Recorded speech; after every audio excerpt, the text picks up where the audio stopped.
Assalamualaikum warahmatullahi wabarakatuh. Selamat pagi anak-anak. Ketemu lagi nih sama Wipit. Di video kali ini, Ibu akan menjelaskan tentang tema 1, subtema 4, pembelajaran 1, 2, dan 3, yaitu pertumbuhan dan perkembangan tumbuhan. Pertumbuhan dan perkembangan tumbuhan. Tumbuhan sama dengan makhluk hidup lainnya. Ia juga mengalami pertumbuhan seperti makhluk hidup pada umumnya. Cara pertumbuhan dan perkembangbiakan tumbuhan berbeda-beda antara tumbuhan yang satu dan yang lainnya. Perkembangbiakan tumbuhan dapat dibagi menjadi dua, yaitu secara generatif dan vegetatif. Sekarang yuk kita bahas terlebih dahulu perkembangbiakan tumbuhan secara generatif. Perkembangbiakan secara generatif adalah perkembangbiakan tumbuhan dengan cara menanam biji atau melalui penyerbukan. Tumbuhan yang mengalami perkembangbiakan secara generatif adalah mangga, jeruk, semangka, dan lain-lain. Nah, sekarang kita bahas perkembangbiakan tumbuhan secara vegetatif. Perkembangbiakan secara vegetatif adalah perkembangbiakan tumbuhan dengan tanpa melalui menanam biji. Perkembangbiakan secara vegetatif dapat dilakukan dengan dua cara, yaitu secara alamiah atau tanpa buatan manusia, dan secara buatan atau dengan buatan manusia. Nah, vegetatif alami dapat dilakukan dengan cara tunas, biji, umbi, dan spora. Yuk sekarang kita bahas satu-satu. Yang pertama yaitu tunas. Tumbuhan baru atau anaknya akan tumbuh dekat dengan pohon induknya. Contohnya seperti nanas, bambu, dan pisang. Selanjutnya, tunas adventif. Tunas adventif ini adalah tunas liar yang tumbuh di luar bagian batang. Biasanya ia tumbuh di tepi daun. Contohnya yaitu cocor bebek. Selanjutnya, umbi lapis.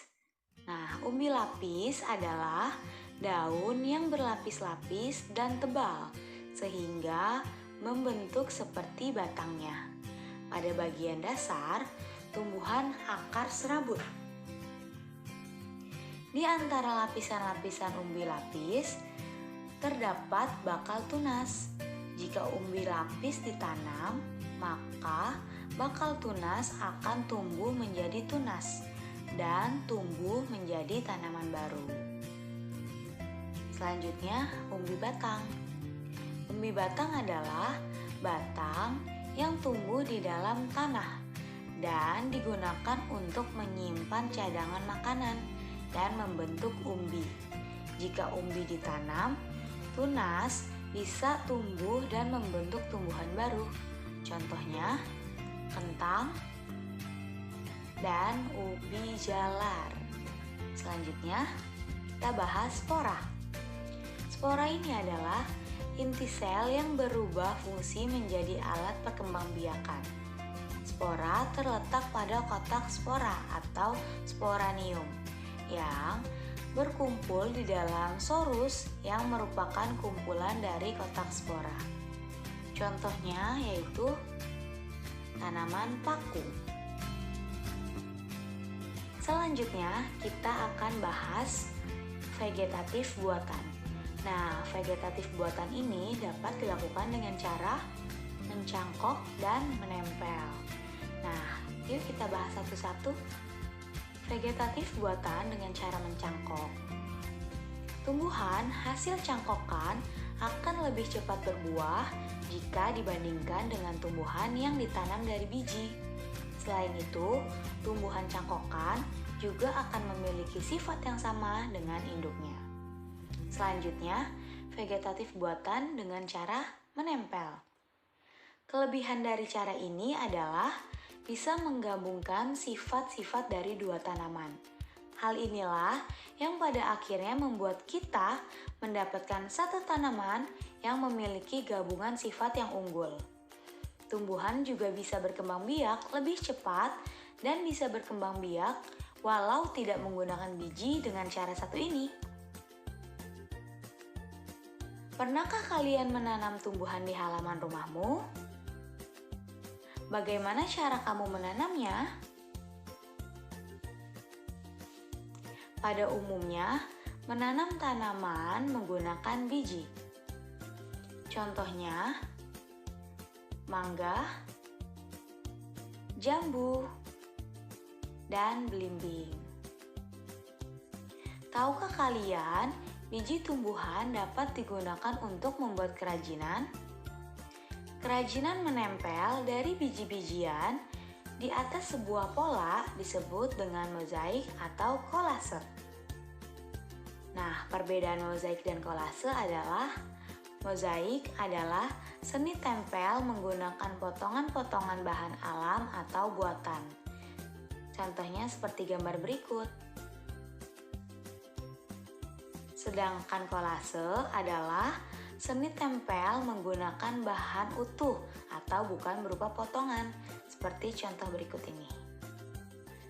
Setelah selesai membuat mozaik, menggunakan biji-bijian pada tanaman, sisanya kembali digunakan untuk ditanam. Jika tersisa 10 biji yang tidak terpakai dan akan ditanam dalam 5 buah pot, berapa banyak biji yang disimpan pada masing-masing pot? Dari soal di atas dapat diselesaikan dengan cara pembagian. Nah, menghitung pembagian bisa menggunakan dua cara, yaitu pengurangan berulang untuk angka yang kecil dan pembagian susun ke bawah untuk angka yang besar. Sekarang, coba kita kerjakan soal tersebut menggunakan pengurangan berulang. Nah, di sini bisa dilihat ada 10 dibagi 5 itu sama dengan 10 dikurangi angka 5 sampai hasil akhirnya 0. Jadi 10 dikurang 5 sama dengan 5. Nah, angka 5 ini kan belum memiliki hasil akhir 0, maka masih bisa kita kurangi dengan angka 5 lagi. Maka hasil akhirnya akan 0. Nah, karena hasil akhirnya sudah 0, maka cara mengetahui hasil dari 10 dibagi 5 dengan cara menghitung banyaknya pengurangan angka 5 dalam soal tersebut. Kita hitung di sini ada 1, 2. Maka 10 dibagi 5 sama dengan 2. Jadi, masing-masing pot tersimpan 2 biji yang ditanam. Sekarang, Ibu beri contoh untuk pembagian bersusun dengan contoh soal 36 dibagi 3. Nah, lihat di sini kita letakkan yang besar di dalam dan yang kecil di luar. Untuk yang pertama kita lakukan adalah membagi angka yang paling depan. Kita lihat dulu nih, angka yang paling depan ini bisa nggak dibagi dengan angka yang di luar ini? Jika bisa, maka bisa langsung kita bagi, yaitu 3 dibagi 3 sama dengan 1. Karena 3 dibagi 3 tidak ada sisanya, maka angka 1 yang di atas ini bisa langsung kita kali dengan angka 3 ini. Jadi 1 dikali 3 sama dengan 3, kita letakkan di bawah angka 3. Nah, seperti ini, sejajar. Lalu kita kurangi. 3 dikurang 3 sama dengan 0 kan? Jadi tidak usah kita tulis kembali. Tinggal kita turunkan angka selanjutnya yaitu 6. 6 kita turunkan, lalu kita ulangi lagi kita bagi 6 dengan angka 3 di luar ini. Jadi 6 dibagi 3 sama dengan 2. Karena 6 dibagi 3 langsung habis, tidak tersisa, maka kita bisa langsung mengalihkan 2 dengan 3 sama dengan 6. Kita taruh sejajar di bawah 6 yang tadi. Lalu kita kurang, maka hasil akhirnya adalah 0.